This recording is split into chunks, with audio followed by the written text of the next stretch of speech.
Major Newton, please. Would you kindly fill in the pass, please? Room 14, you know where it is, sir? Yes, thank you. Room 14, miss. Thank you.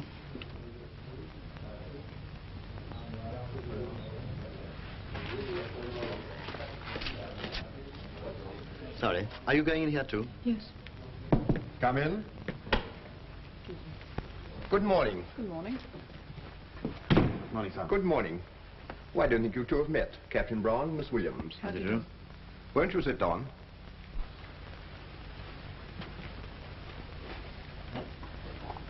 Cigarette? Thank you.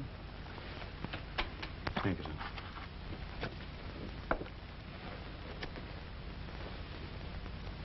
Sorry. Well, I'm sure you're both wondering what all this is about. Did you get any clues at our previous interviews? No. Well, I made a guess.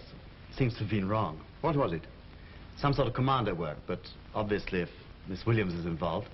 As a matter of fact, your guess wasn't so far out. Commando work isn't a bad way of describing it. I want you both to go to occupied France. France? How? By sea or air, only you won't be going in uniform. What do we do when we get there? Organize resistance, act as liaison officers with London. Would we be working together? I hope so. Miss Williams would be your wireless operator. Do you think we're the right people for the job? We're sure of it. All right, I'm on. Of course. Good. What do we do first, sir? Get fit. They had their own ideas about getting us fit. No smart drill movements, no parade ground stuff.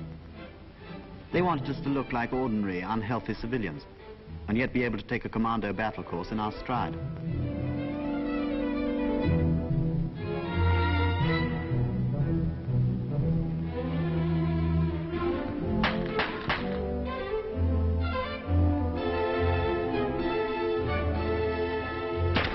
We went on a 30-mile walk across country, with only a map and compass to guide us. There was a theme song for our course. Je tire ma révérence. We used to make up unprintable words to it. In French, of course.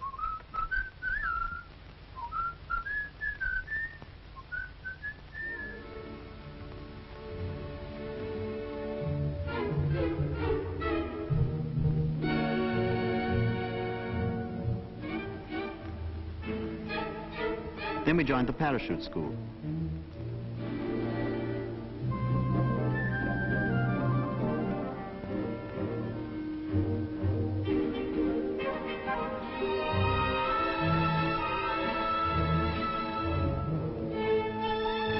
The balloon jump was the worst.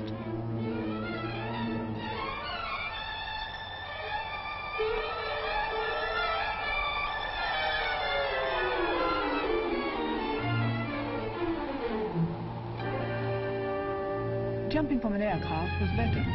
Somehow, the noise of the engines made me excited.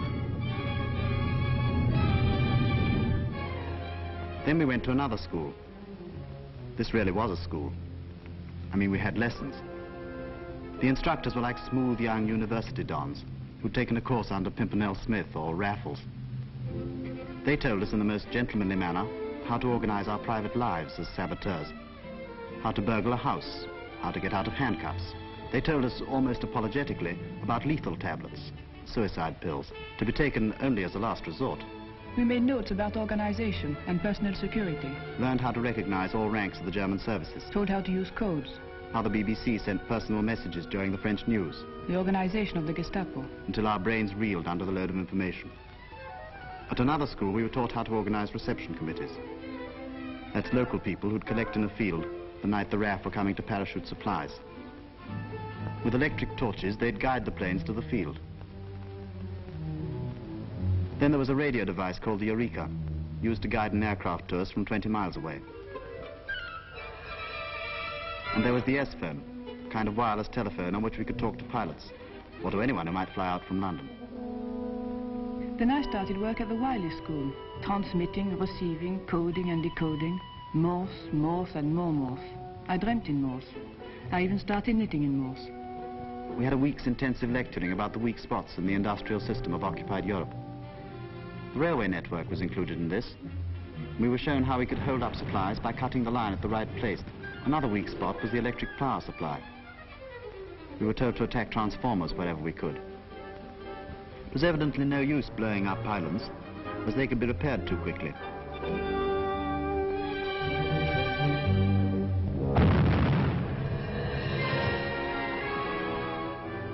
Railway engines have their weak spots too.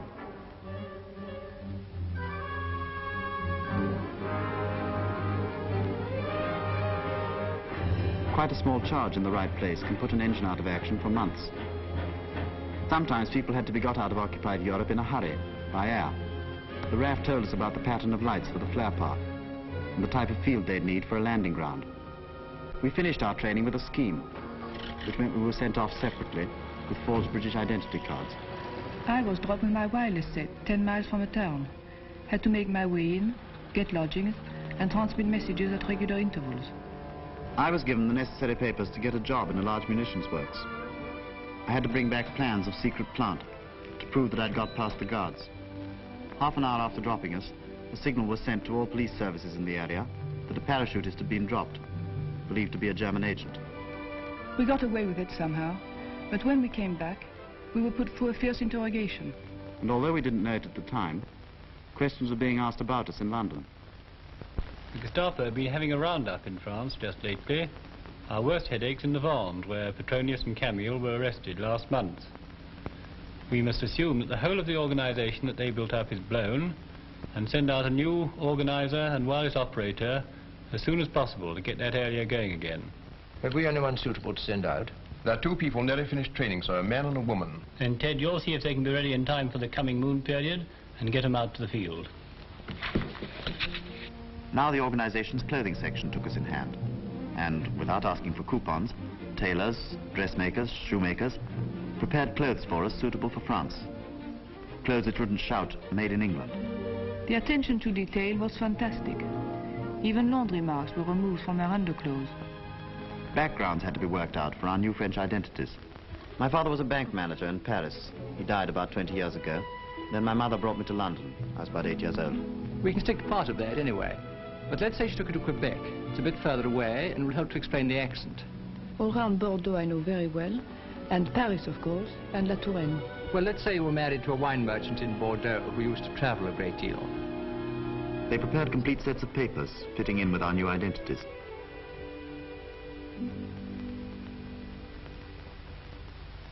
We've heard from France today. You'll be dropped by parachute about 6 miles from Henri Picard's house. You've got the names of your other contacts, haven't you? Yes. Good. All these people are reliable according to our latest information, but don't take anything for granted. Password? Je voudrais voir Mademoiselle Nadine. Vous voulez dire Mademoiselle Nadine Perron? Non, c'est Mademoiselle Nadine Ducrot, votre cousine, que je cherche. Your operational names will be Felix and Cat. When do we go, sir? It all depends on the weather. We'll lay on the operation for the next moon period, and you'll go down to the holding school near the airfield and wait there.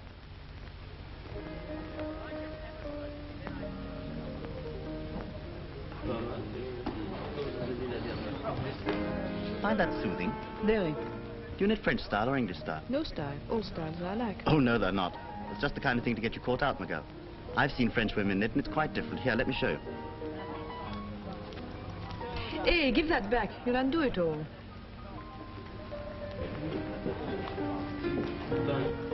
Cat, it's not scrubbed after all. We're on. We're definitely going. Yes, I know.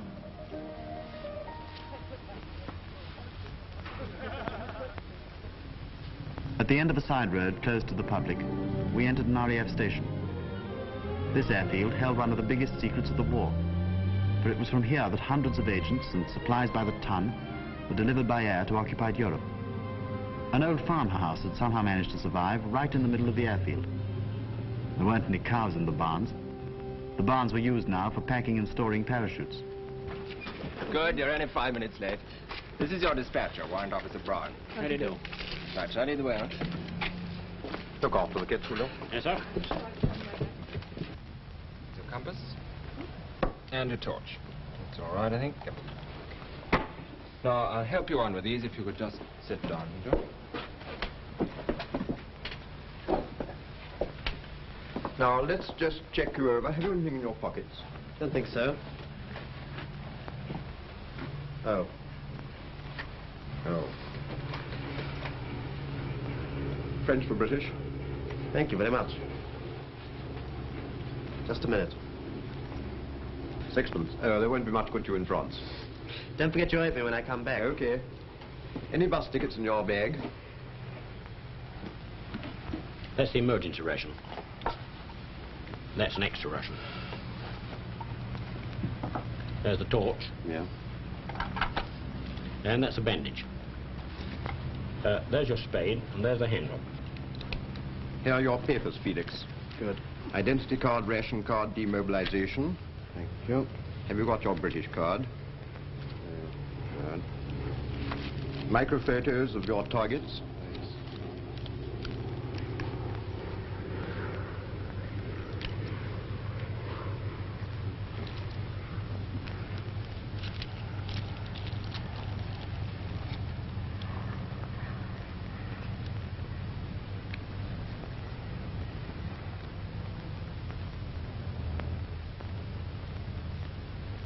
Some small monies will be useful. Good. And the money belt. Thank you very much. Here are your papers.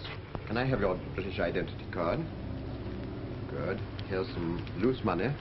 Now, you have your codes and WT plan, haven't you? Yes, they were given to me in London. Oh, good. Felix, here are your lethal tablets. Thanks very much. How's it work? Oh, I'll show you. Cat, your tablets are in the lipstick.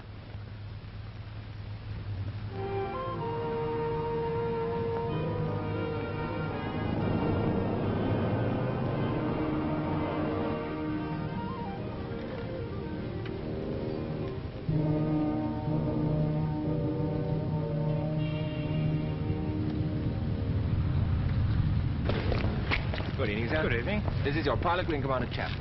This is Cat, sir. How do you do? And this is Felix. How do you do? How do you do? Well, we've got a good night for the trip, so you should have an easy drop.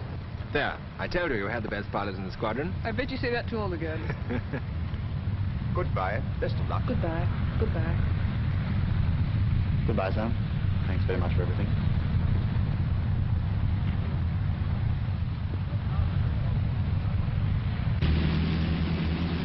The dispatcher moved us up to the front of the aircraft to get all the weight forward for the takeoff. It's ridiculous the kind of thoughts that hit you at really serious moments like this. I remember thinking I'd be able to run my Austin 7 for 3 years on the petrol we'd be using on this trip.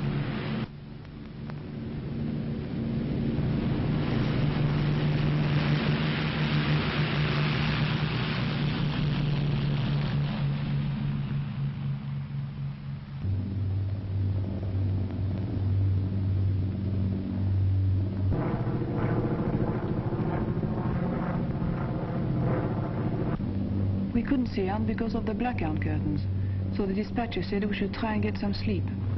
He got down sleeping bags, and I was soon tucked in.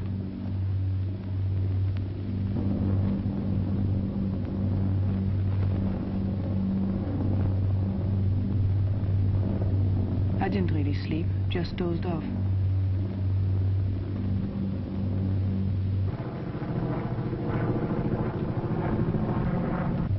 I watched him moving our packages. I hoped he wouldn't bang the one with my wireless sets. Then I realized they'd soon be landing with a bang on some field in France. He was hooking the static lines to the fuselage. These are wire ropes which automatically rip the envelopes off the chutes as they drop. The envelope and rope stay attached to the plane, and the chute's free to open up by itself.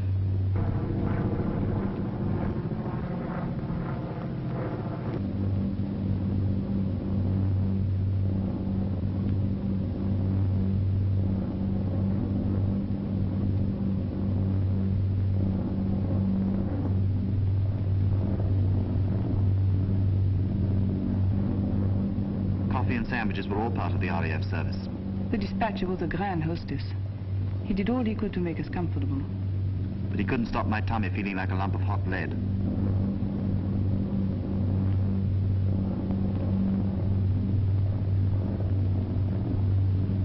The moment came. We were approaching the target area. There'd been no flak. Actually, the thought of being attacked had never really occurred to me.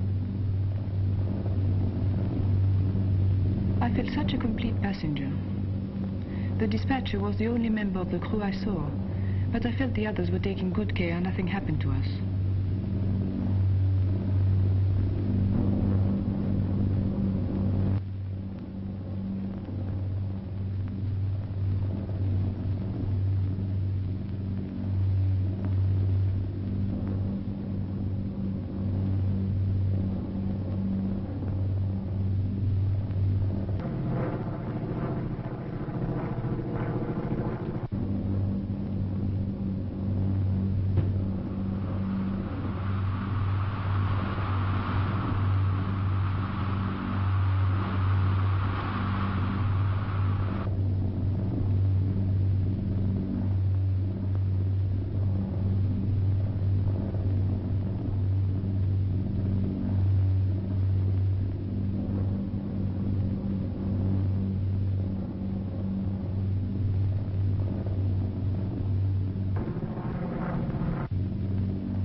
Yes, but you gave me a terrible fright. Sorry about that. I'll get on burying this junk. I'll get my chute. Et puis demain, il voudrait aller dans la ville pour voir un type. Non, on m'a dit d'aller le voir. Vous pouvez me prêter un vélo. Qu'est-ce qu'il y a encore? Ah oui, des cartes d'identité. Vous pouvez nous faire des vraies cartes d'identité. Des faux vrais, quoi. Très bien. Et puis si vous pouvez trouver quelqu'un pour nous accompagner, parce que Kat a beaucoup de bagages, n'est-ce pas? Henri knew the region well, so I decided to fall in with any plans he'd made. He thought it best for us to make our headquarters in the big market town of the area. He'd even fixed up a room for me there. His nephew, Maurice, traveled with me to show me the way.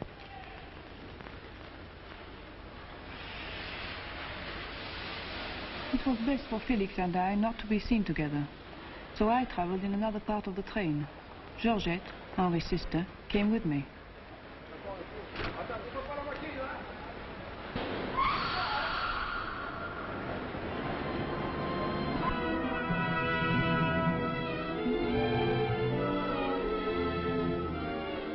Maurice and I got off at a small station just outside the town and set off to walk in.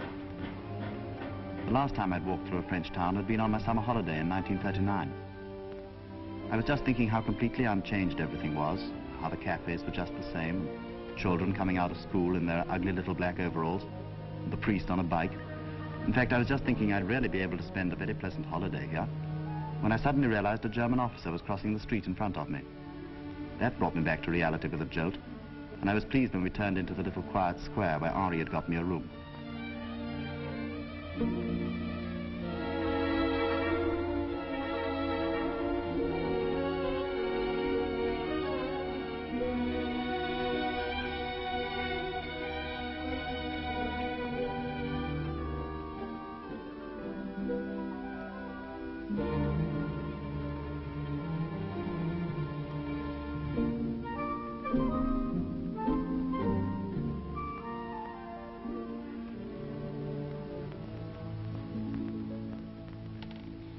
Bonjour. Bonjour.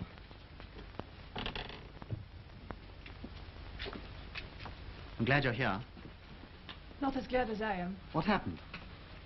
The police were searching luggage at the station. They made me open my suitcases. Gosh, what did you do?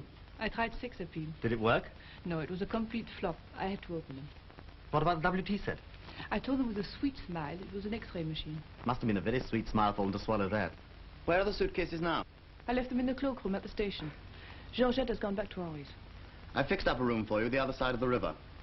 We shouldn't be too close together, and after tonight, of course, we won't meet. My landlady's son passes your house on his way to work every day. He'll be able to take messages between us. When do I move in? This afternoon. It looked a comfortable, inconspicuous house. Of course, the landlady and her family were in the resistance movement too. It reminded me of a house near Paris, where I spent 2 happy years just before the war.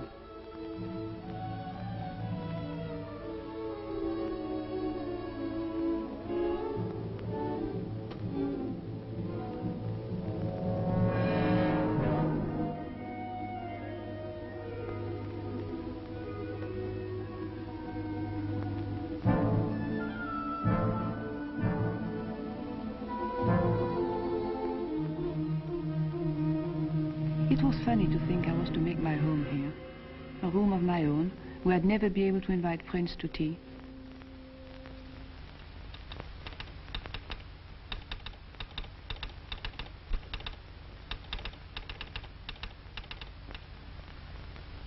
This is from Felix. Take this on, Sudan. Your number 1 received. Glad safe arrival. Stop.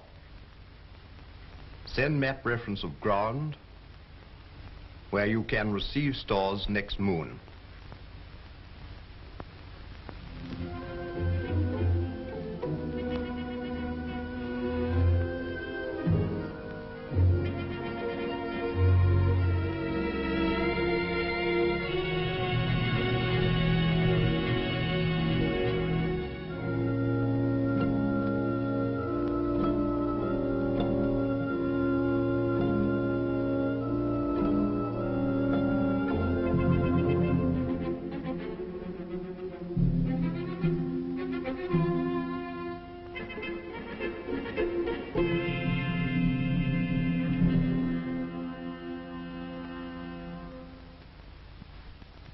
French were marvelous. I used to borrow everything from them. It was impossible to buy a bike, and before I managed to get one on the black market, I had to live on borrowed bikes. My plan was to organize 8 or 10 resistance groups within a radius of 25 miles of the town. I had to do everything by personal contact. It was amazing how one good contact, a farmer, a wine merchant, a priest, led invariably to another.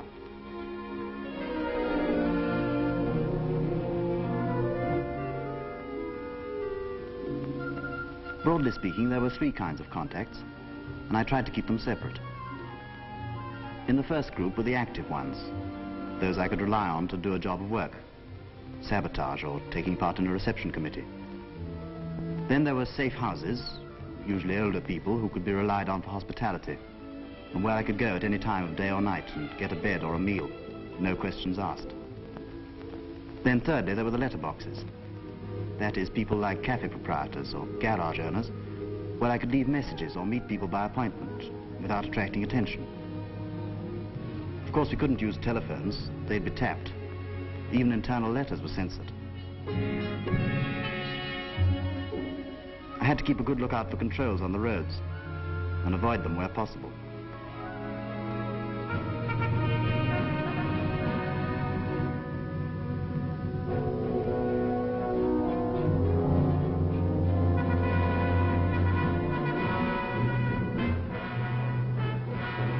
That's one reason why I went about on a bike. I could keep to side roads, and a car would have attracted far too much attention. We always had to avoid attracting attention, avoid breaking any little local regulation, like not having a rear light.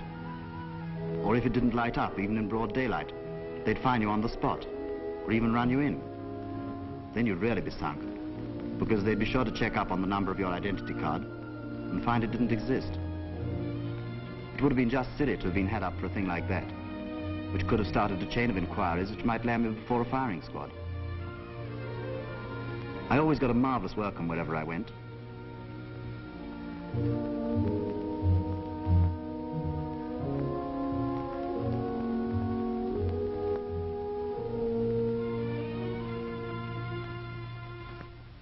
Si le terrain est accepté, nous envoyons un message pour le terrain à Londres, par exemple, n'importe quel message, le qui aurait boit du cognac, quelque chose comme ça. Et puis, quand nous écoutons ce message, nous entendons ce message à la BBC, par les messages personnels, le soir où nous entendons ça, nous irons au terrain. Avec des lampes, je vous montrerai comment on se place avec les lampes. Puis l'avion arrive, et là, je départ. So now I had to decide on a ground for my first reception. On my endless bike rides, I'd already noticed 2 or 3 fields that might be suitable, and I looked them out on the Michelin map. You could buy these maps anywhere in France, and it was perfectly normal for anyone to have them. I decided, if possible, I'd get a field where the farmer would be in the know. So I went on to a taciturn and solid young farmer. But his field was a little too near the main road. And then I remembered dear old Monsieur Pomerin. Everyone loved him, and he loved everyone, except the Germans and the Vichyites. He'd fought in the Morocco campaign in 1905 and loved telling old soldier stories about hairbreadth escapes from lions. I decided we'd use his field. It wasn't very wide, but it was long, and the long sides ran north and south in the direction of the prevailing winds. When I got back, I pinpointed the field, giving the map number, longitude and latitude. I included old Pomerin's lines in the phrase for the BBC. When I'd hear it among the personal messages during the French news, I'd know the operation would be on for that night.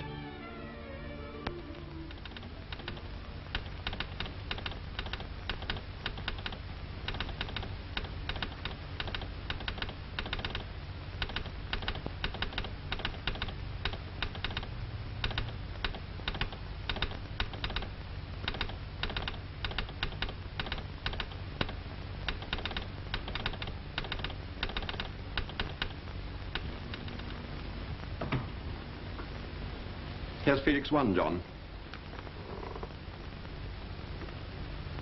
7 containers should be enough. Yes, no more. It's his first operation. Any special stores apart from Eureka and S-phone? He has a large number of targets, so give him plenty of HE and make it a 1-star priority. In the pinpointing section, we selected a Michelin map of the same number Felix was working with in France. And then it was only a matter of a few minutes to find the point, transfer it to a large-scale map of the area, and work out the degrees of longitude and latitude. The result was very carefully vetted in consultation with the Air Ministry.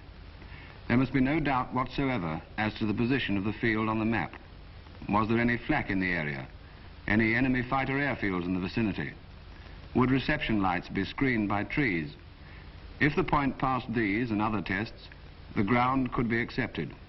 An aircraft couldn't be risked on an uncertain mission.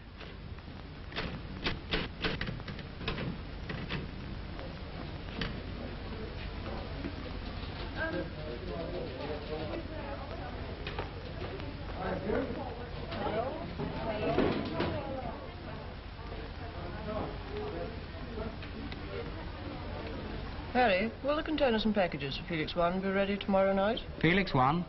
Yes, it's all tied up.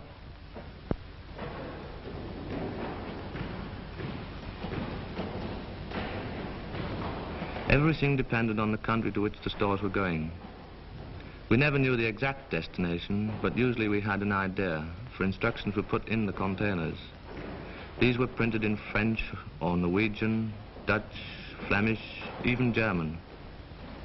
We packed Brens, Stens, plastic explosive, grenades, fuses, tire bursters, incendiaries, clams and limpets. These are boxes of explosive fitted with magnets which would stick to machines or sides of ships. Corned beef, tobacco, cigarettes and chocolate. Wireless sets, as you can imagine, wanted very careful packing, though they were specially made to survive rough handling. We tried to keep up with the growing demand for containers and have a stock of standard packings in hand, but we found it very difficult. Truckloads were rolling out to the airfields day and night.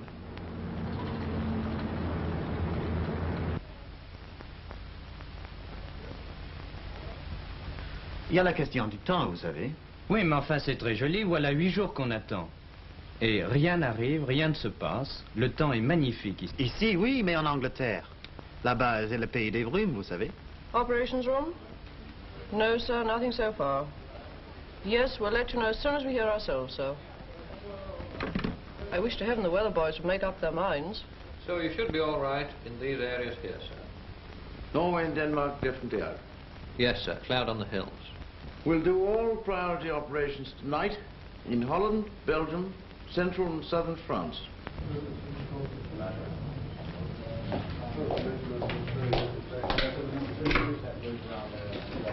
London, please. Operations room? Oh, good. Just a minute. Opposite tonight's through. Remember. Liner 77. Ketch 16. Beef beer. Felix 1. Pluto 2. Pluto 5.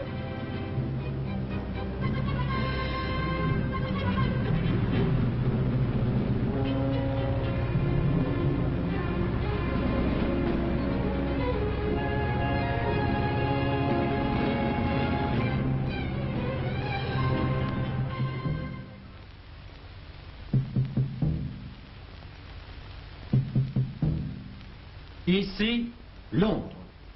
Voici notre 8e bulletin d'information au cours duquel vous entendrez quelques messages personnels. Message très important pour le chef de Gaël. Attention, il va pleuvoir bougrement ce soir. Hamilcar conduit une Ford. Les lions sont terribles. Enfin, ça y est. Ah, chic alors. Enfin, ça y est. Ah ben alors.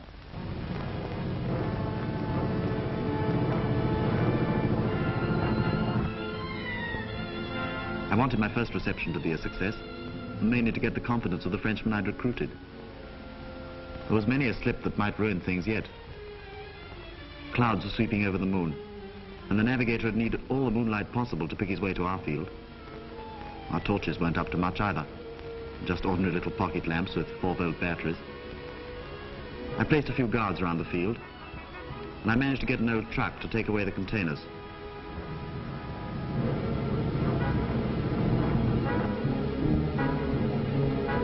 We brought some bread and cheese and some wine, and a moonlight picnic helped to pass the time. Some of them were pretty skeptical about the aircraft ever coming at all.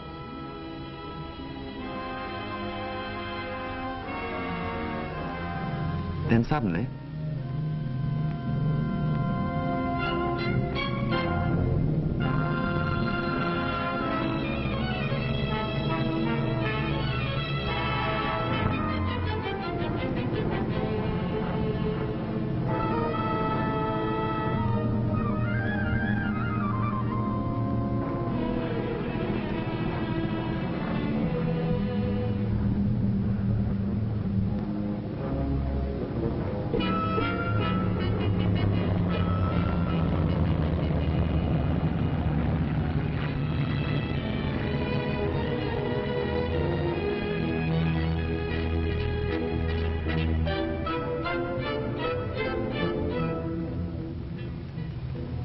this was the most dangerous moment of the whole reception. The Germans must have heard the aircraft passing over, and of course they knew that the RAF were dropping agents and supplies all over France. A lone plane usually meant parachuting. I didn't want to be caught with 7 containers strewn over the field, and we had to remove all signs of the reception before dawn. Couldn't even bring the truck onto the field because of wheel tracks, and 4 containers was our maximum load. This little runabout was the only form of transport we could get. It was made in 1912 and was still going strong, and noisily. We were soon on our way, and traveling by side roads with a few guards giving some protection, we arrived at a farm belonging to one of the reception committee. He'd built a false wall in his barn to hide his best wine from the Germans. We could only fit 3 containers in here. He was furious and promised that next time he'd build a real arms depot for us. The next few days were taken up in dispersing the stuff we'd received. Do you remember how after the blitzes, food stocks were removed from the ports and dispersed all over Britain? It was just the same with us. We couldn't put all our stores in one hiding place. Anyhow, especially after this first reception, I had to distribute widely, if thinly, to all my people. They all considered themselves of priority importance.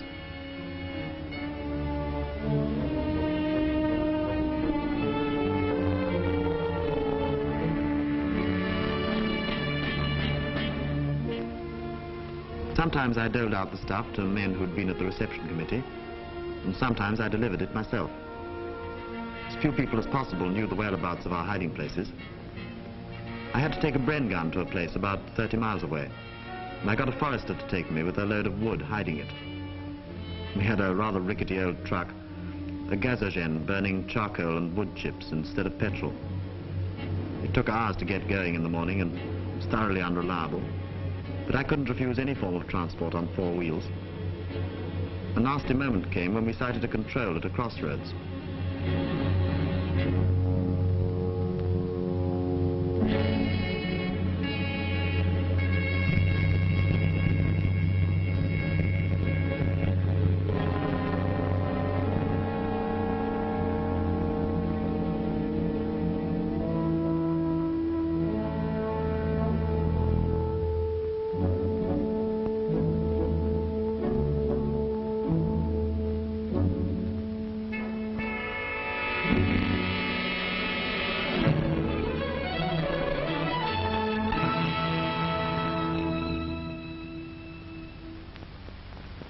For my next operation, I used another field with a new reception committee.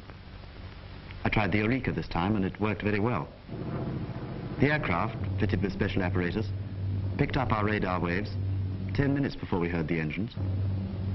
The navigator had to watch a green line that moved horizontally across a dial. This line showed him at once when he wandered off course. All he had to do was to keep it in the middle.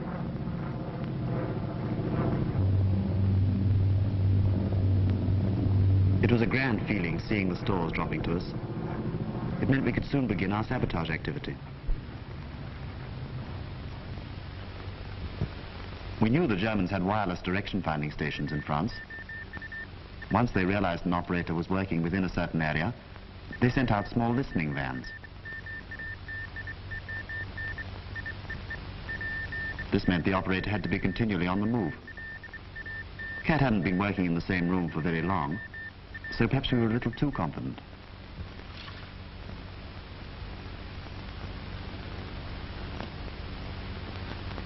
Herr Bauer? Senden Sie mir sofort 2 Männer zu dem Haus im Platz Karno. Sie übermitteln sofort. Sofort, Herr Bauer. Danke.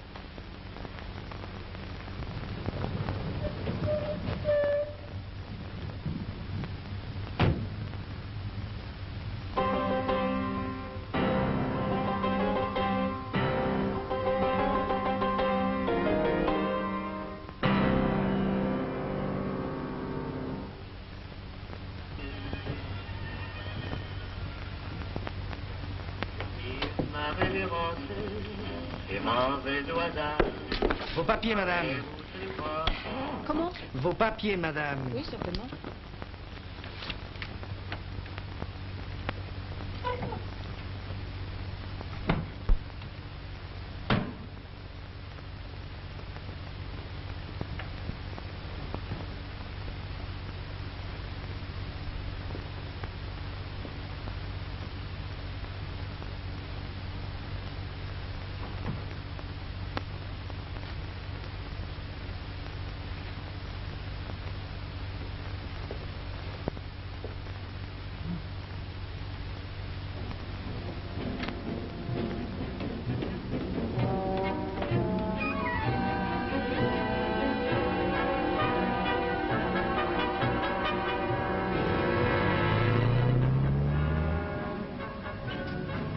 Luckily, I'd made an arrangement with the girl who lived in the house opposite to keep a sharp lookout when my curtains were drawn.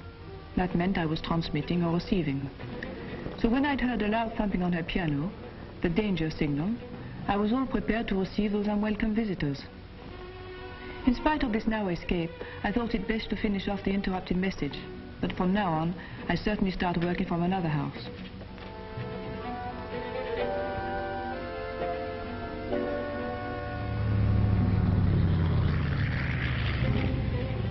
I had to train new reception committees, and as time went on, I was able to lead the organization of receptions to local groups.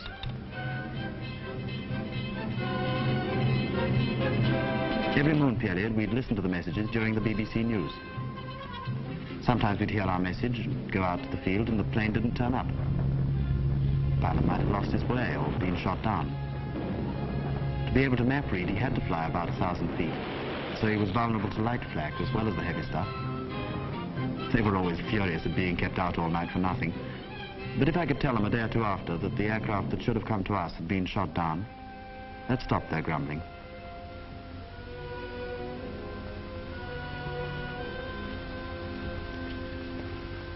By now I was transmitting from 3 separate houses, using them alternately. The Gestapo kept records of all our messages, but these weren't of any use to them without our codes. Every operator had a separate code. That's one of the reasons they were so eager to get hold of us. Once they got one of us, they'd stop at nothing in order to extract the code.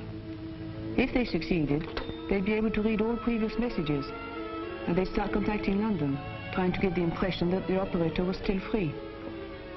They might organize Gestapo reception committees and get the RAF to drop supplies, or even agents, right into their hands.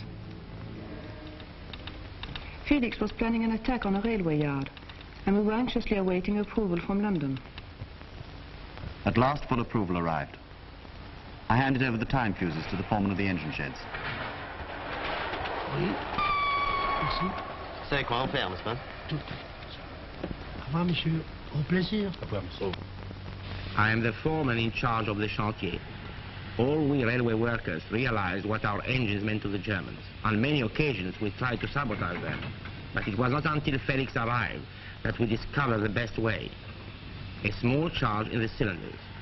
The Germans never let us unguarded, but one can always smuggle things when you want to. I decided it would be best to put the charges in place just before we finished work for the day. The fuse will give us time to get out of the yard before the charges went off. So under the very noses of the Germans, we placed the charges in more than 30 engines. Then we left, just as usual. We waited in cafes and at our homes. We didn't have to wait a long time. Soon as we heard,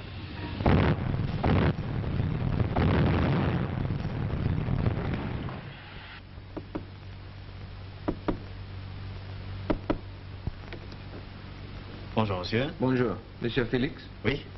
Entrez. Merci.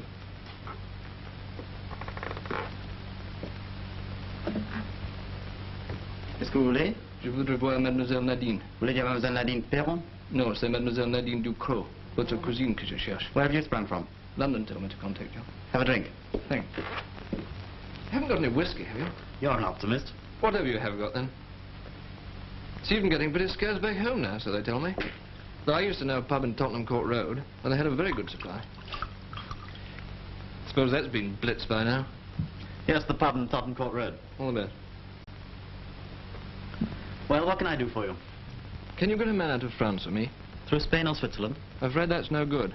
He's been wounded in the leg. Lysander pickup is the only way. Why do you come to me? Evidently you've got the latest dough. It's not too easy. There aren't many fields around here big enough for an aircraft to land in. Well, will you try? I'll do my best.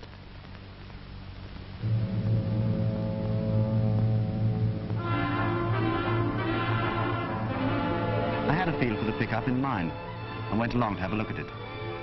I didn't feel too happy about receiving an aircraft. A couple of SS battalions had just moved into the local barracks, and they were making reconnaissance sorties at night. I don't suppose they were after us, but we might have had some awkward questions to answer if they found us gathered round a Lysander in the middle of the night. The field was ideal, surrounded by low-lying woods, perfect surface, and well concealed from the road. But the RAF would need exact measurements, so I started walking down one side, counting my paces. Ted, have you seen this telegram? Felix wants a Lysander pickup. I was expecting this. I'll send him out a lieutenant on the same operation. If he shows growing, and he must have help. He sent a promising ground, and the airmen are photographing it tomorrow. Oh, good.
I was able to use the pilot as a postman.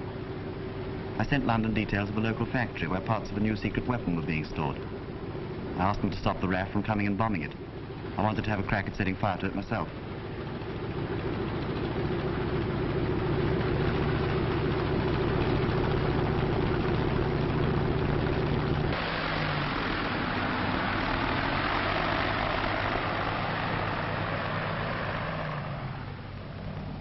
Both Gustave and Léon were good types. There was always a risk when people came out from London.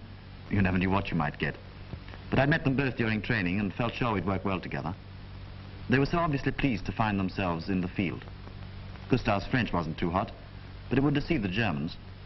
Léon had a perfect accent. He'd lived for years in Paris and had passed as a native with anyone.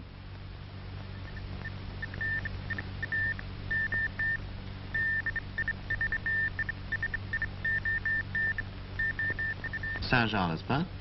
Voilà la salle des gardes. Vous passez, il y a une patrouille par là. Alors vous passez par la barricade et vous aurez à peu près 4 heures pour faire le travail. Bon, on va détruire ça.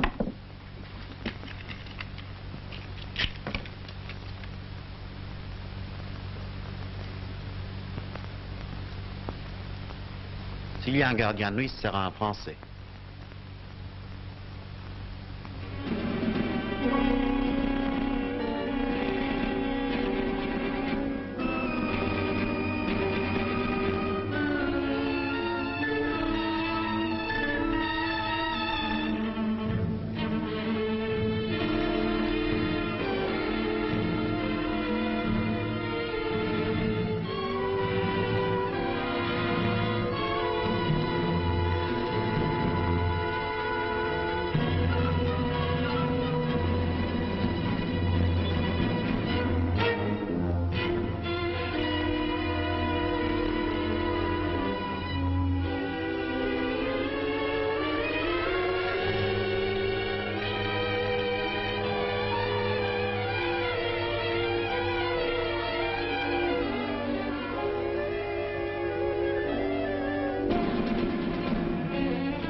had been a good blaze, but as usual, the Germans were quick on the uptake and called in the SS battalions.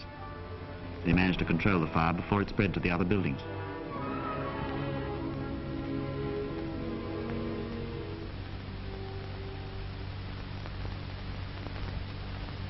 It's a pity they put out that blasted fire. Cigarette? Thanks. There's nothing like enough damage. We'll have to get the RAF to bomb it.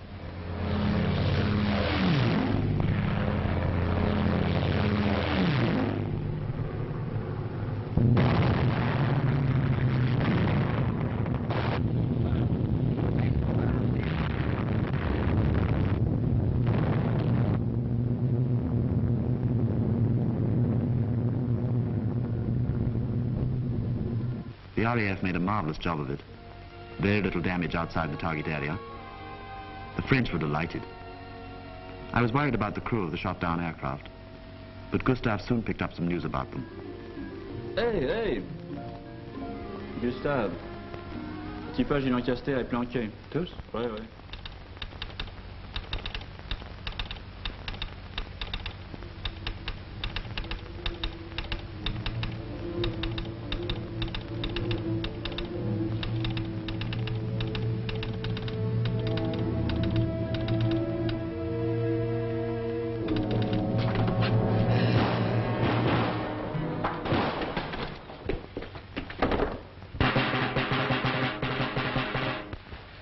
Avis à la population!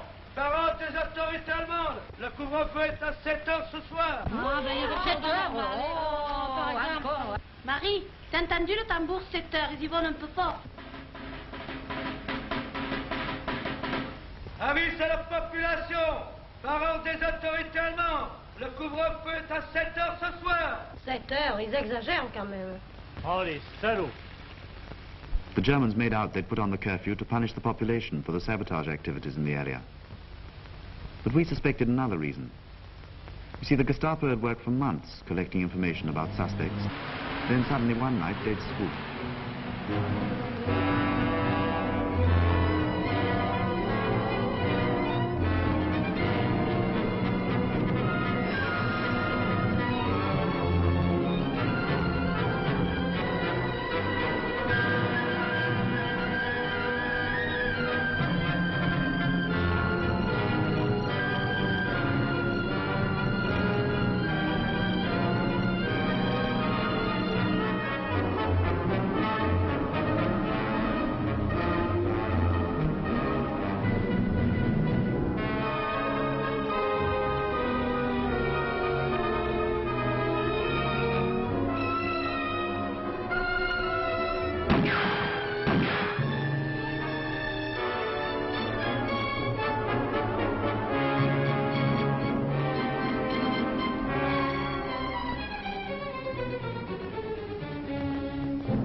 She should have been here hours ago.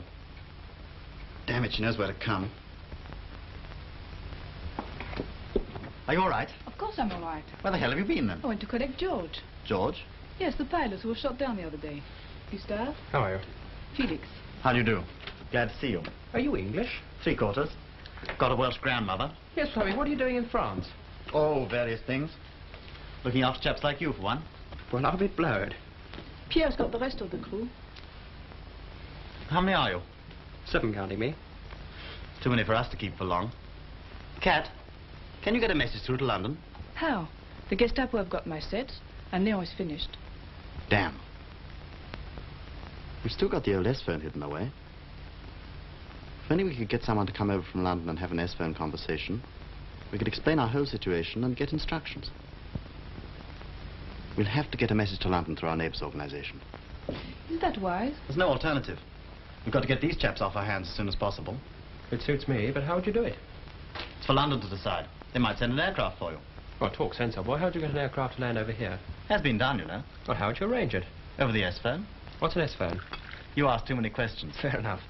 Gustave, would you go over to La Roche? You can take the night train. Go to 27 Rue Lafayette. I'm a bit worried about Felix, sir. We hadn't heard from him for several days, and then this morning there's a message in asking for an S-phone conversation. Any clue? The whole of that area is a bit hot just now, sir.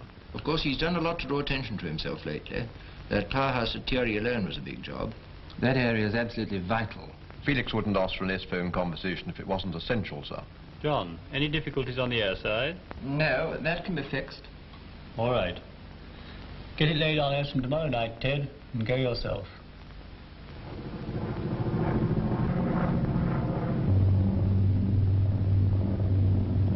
Better get back to the S-phone. All right.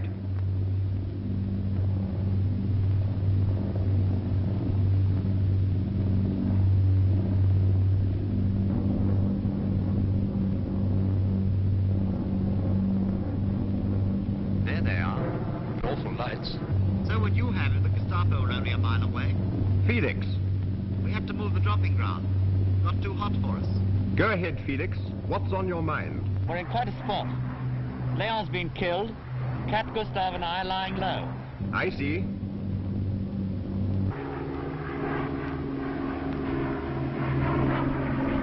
We brought WT set for Cat. Yes. Go on. Trouble is, we've got a Lancaster crew on our hands. And with things as hot as they are at the moment, I don't like keeping them much longer. How can we get them out? What about the normal channels? No good. Any suggestions, then? Hudson pickup? Can you find a field in time? I'll try. I only knew of one landing ground in the area which would be big enough. I wasn't too confident about this. Fortunately, I had George, the Lancaster pilot, to advise me. The ground we'd used for the Lysander pickup would be far too small for a heavy aircraft like a Hudson. It had to be a Hudson, of course.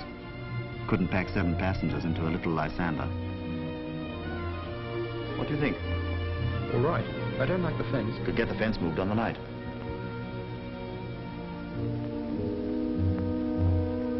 $500 exactly.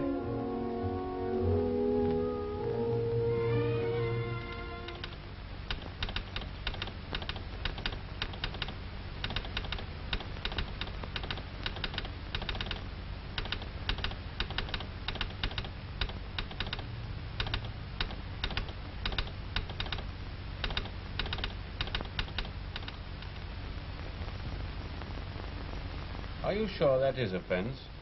No doubt about it.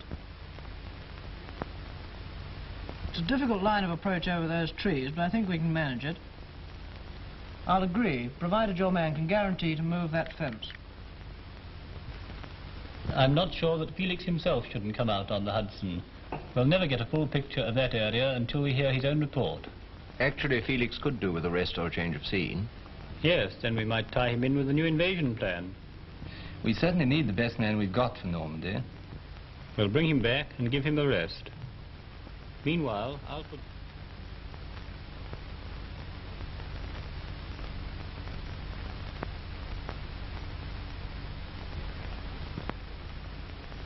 Kika 28. That's almost too good. Couldn't you get an on vintage? Don't be mean, Felix. And Chanel number 5. He's doing well for himself. Who are they for? A present for the Hudson pilot. What do you want me to bring you back from London? Oh, bring me some more wool. I can't get the right color here. Had to give me a sample then.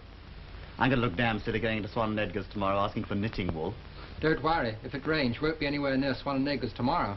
Blast the weather. It's clearing a bit. Don't like it, though. Nor do I. If we could get some wind, the field could be as dry as a bone by landing time. Yes, and if we have more rain, it could be as wet as a bog. Take your choice. Perhaps I won't have any choice. Perhaps London will cancel it from their end. Hello. Here comes George. Hello. Hello. Any news? They've got my navigator. Picked him up on the street this morning. Damn. The field must be pretty mucky. Yes, we've got to risk it, though.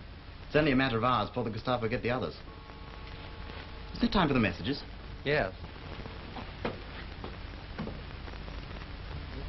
Bet you they cancel it. 50 francs? Done. Veuillez écouter maintenant des messages personnels. Le renard aime les raisins. Vive les sapeurs-pompiers. Rose 36. That's that. Thanks. There's nothing else for it. We'll have to risk it. I agree. I'll go and warn the others. I had a fiendish decision to make. If we had to hang on till the next moon, the whole underground network I built up would probably be shattered. Yet I might be guiding the Hudson to trouble. If the plane got damaged, we could set fire to it, and the crew would become prisoners, and we'd have to try and shoot our way out. From the point of view of the war effort, the possible loss of a Hudson was surely less important than the almost certain breakup of the organization in this area. I decided to let the Hudson come.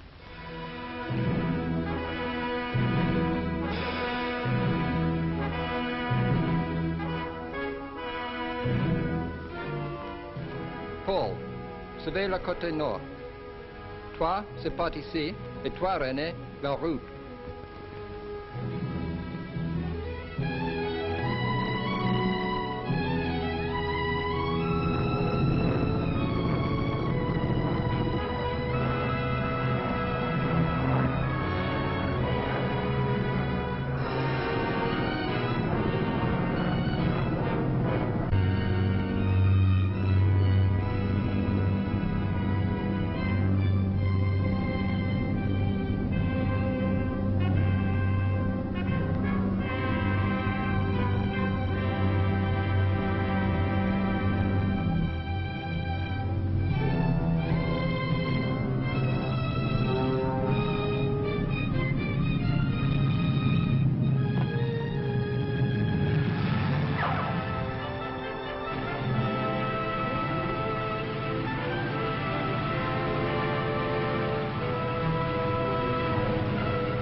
Come on, get in.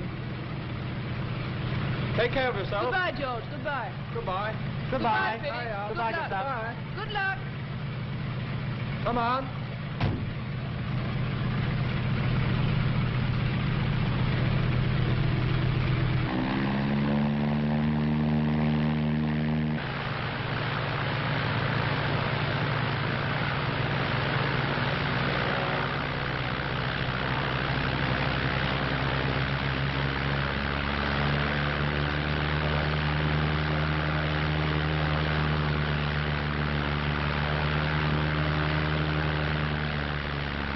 What's wrong down there? I'll have a look.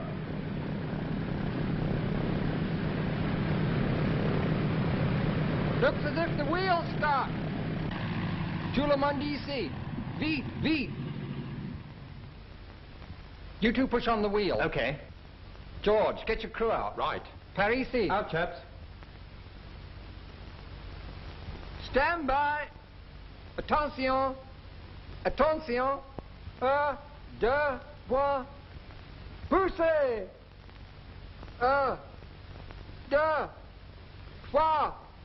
Poussez. 1, 2, 3. Poussez. Poussez. Poussez. Arrêtez. Arrêtez. It's no good. I'll come down.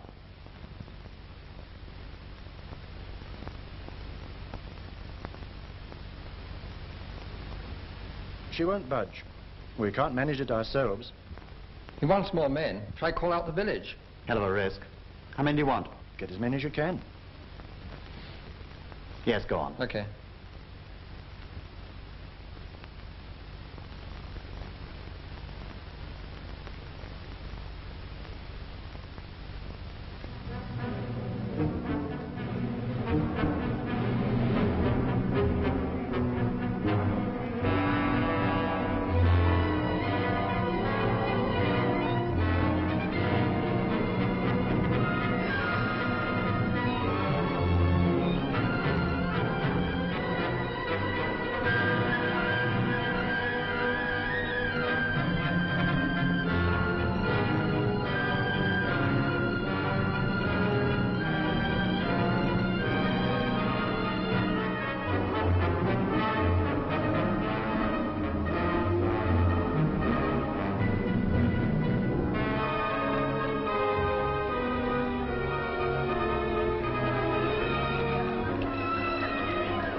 Attention!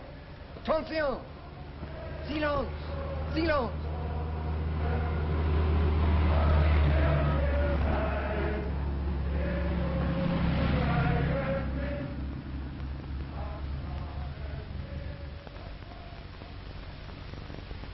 En place tout le monde!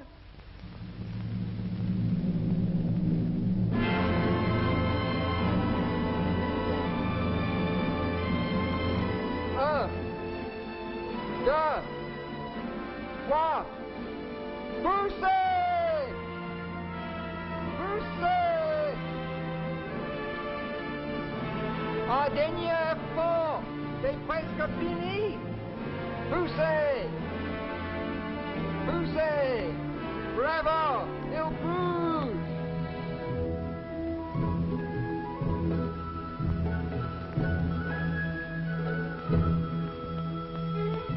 Come on, Benny. Dispersez-vous!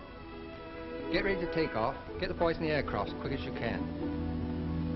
We ought to get away this time, all right. Goodbye, Gustav. Thanks a lot. Bye. Don't forget my wool. No, I won't.